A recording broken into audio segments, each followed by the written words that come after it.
How one Disney representative feels about the audience reaction to Star Wars The Last Jedi. Warning: spoilers ahead for Star Wars The Last Jedi. So do not read further until you have seen the film. What a difference a week makes.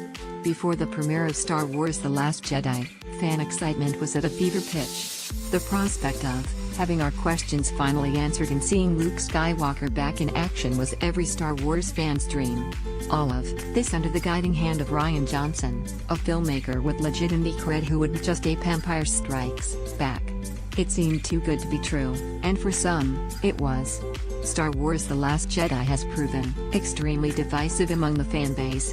Fans unhappy with the film have taken their frustration out with negative user reviews. This fan reaction has proven to be quite the story, and Disney president of theatrical distribution, Dave Hollis, responded to this, saying Rian Johnson, the cast, and the Lucasfilm team have delivered an experience that is totally Star Wars yet, at the same time fresh, unexpected and new. That makes this a Star Wars film like audiences have never seen. It's got people talking, puzzling over its mysteries, and it's a lot to take in, and we see that as all positive. That should help set the film up for great word-of-mouth and repeat viewing as we enter the lucrative holiday period. If Dave Hollis is correct about one thing in his statement to Deadline, it's that The Last Jedi does indeed have people talking. Good or bad, vocal reactions are a sign of investment in the franchise. But I wonder if Disney had any inkling that this reaction was coming.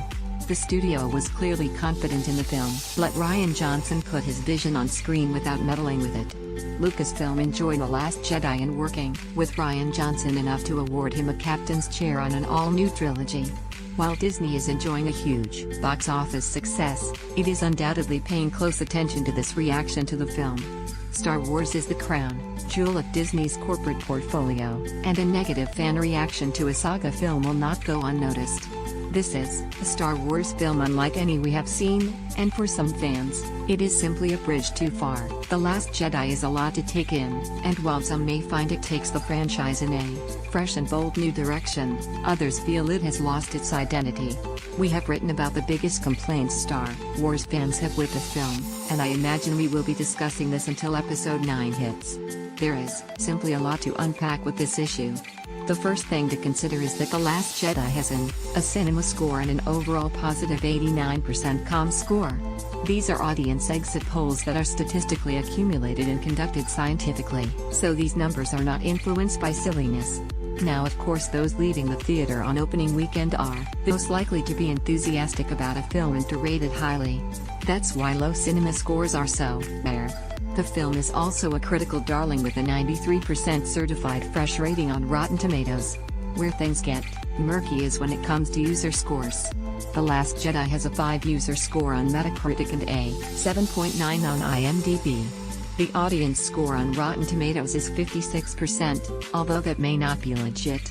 It is important to note here that as far as those user scores are concerned, most people don't take time to go and make their voice heard unless they have a very strong opinion on the film. The average moviegoer is not the kind of person who reads movie news or votes on Rotten Tomatoes. Those who are upset and disappointed in the film are the most likely to vote it down in user reviews.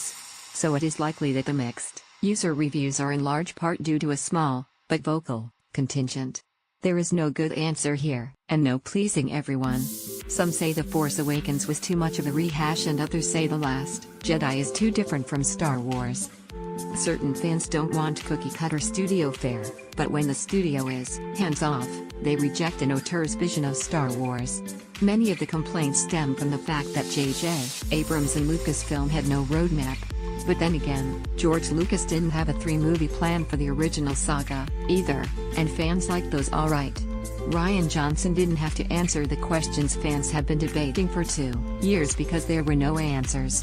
There was no firm answer to Snoke's identity or race lineage. Rian Johnson's film wasn't concerned with giving concrete answers to our questions. Every choice that was made was done so to inform character, and not to validate fan theories or build mystery boxes to be opened in Episode 9. I'm sure we will be debating this film for years to come. It's always best to give something a second viewing before forming a final opinion. Star Wars The Last Jedi is in theaters now. After you've seen the film, come back and let us know what you thought. Please enable JavaScript to view the comments.